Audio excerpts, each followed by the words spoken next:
Alright guys, what's up? lcmase here. Welcome back to my channel. If you're new to the channel, welcome and please subscribe. So in today's video, I'm going to be giving you some tips on how to get more playing time. Stay tuned and check it out.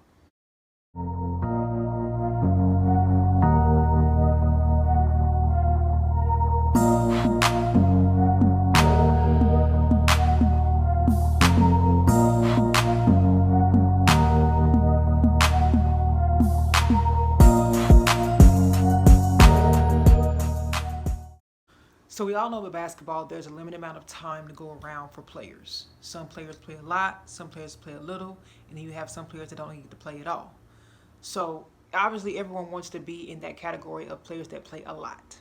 So how do you get into that category if you're not already in that category? So most teams, the higher you get up in the level of play, only have about a 7, 8, maybe a 9-man rotation, mostly a 7, 8-man rotation.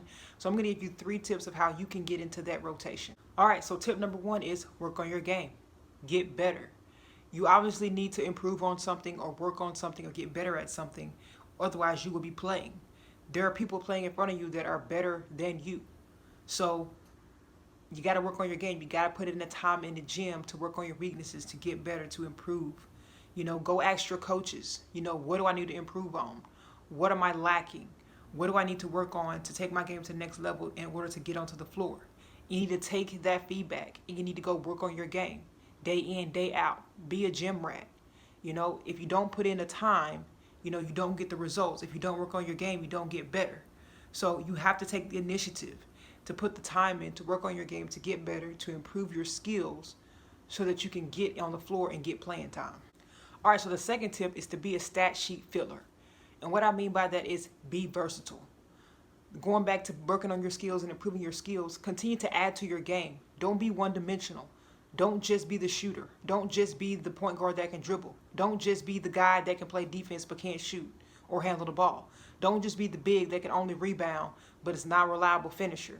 So you have to be versatile. You have to be able to do multiple things the way the game has evolved.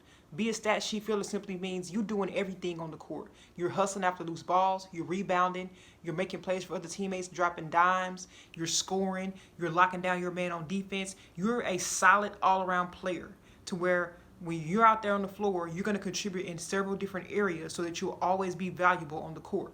So don't focus on trying to get better at one thing. Always look to find ways to contribute in other ways in order to stay on the floor. All right, guys, and the last tip I have for you is no friends on the court. And this simply means compete. Be a competitor. All right? I get that you're on a team. You want to be cool with your teammates. You want to be best buds, best friends with your teammates. And that's all great and good. You should have that camaraderie. You should have that bond with your teammates. But you also have to understand that within your team, there is a team of 12, 15 players that are competing for playing time. There can only be 5 players on the court at once. And like I said at the beginning of the video, it's like a 7 or 8-man rotation. So on a 12-man team, that's 4 players that's not getting any time on the floor. All right? So that means you have got to compete. You have got to earn. You have got to beat out your teammate for playing time. That means in practice, you're going at him.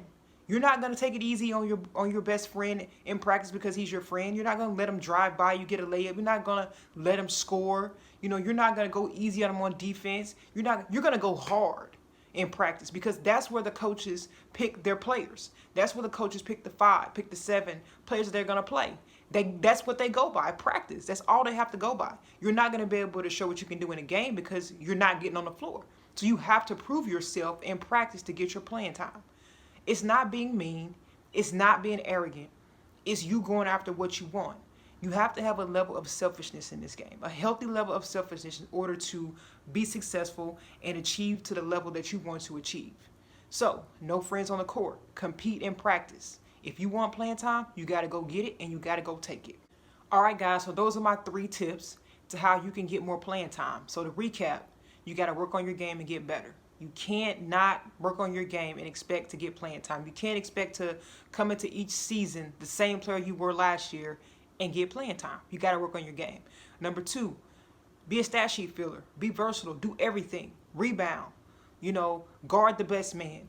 Score when you have the opportunity. Be that all-around player that's going to be valuable on the floor. And then no friends on the court. Compete. You got to go earn your time. You got to go get it. You got to go take it. Nobody's going to give it to you. It's all about who wants it the most. So be aggressive, be confident, and go get the time that you deserve. Alright guys, thank you for watching this video. If you enjoyed this video, hit that like button and let me know. Drop a comment, let me know what you think. If there's anything you would like me to make a video about specifically, drop a comment and let me know. Please subscribe to the channel, guys. Help me grow my channel. Share it with a friend, and let people know. Hit the notification bell so you can be up to date with all my new videos. Alright guys, thanks again for watching. Go work on your game. Go get better. I'm out. Peace.